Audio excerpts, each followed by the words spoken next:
জয়াৰ blouse ফটা, বুটাম খোলা, বুকুৰ একাংশ উন্মুক্ত, তাত অতত চুটি দীঘল কলা দাগ স্পষ্ট। কোনোবাই কঠিন আৰু নিৰ্মম হাতেৰে বহুৱাই দিয়া দাগ, কোনোবাই ভয়ংকৰ হাতেৰে জয়াক চিৰাচিৰ কৰিব খুজিছিলে। বোকাত লেটি লোৱা ফটা দখনাখন কোচ খাই আছে, উৰুলৈকে উন্মুক্ত।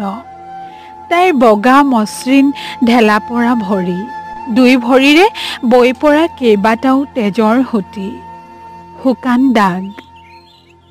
তাইৰ দেহৰ চৌপাশে সিঁচৰতি আছিল তেজৰ ক্ষুদ্ৰ ক্ষুদ্ৰ শুকান গোটমৰা চেকুৰা। দখনাত বিভৎস কলা কজলা চমকা চমক দাগ। বোকাতকৈ তেজৰ দাগবোৰ স্পষ্ট, গভীৰ। এনে লাগিছে দখনাখনে তাইৰ দেহৰ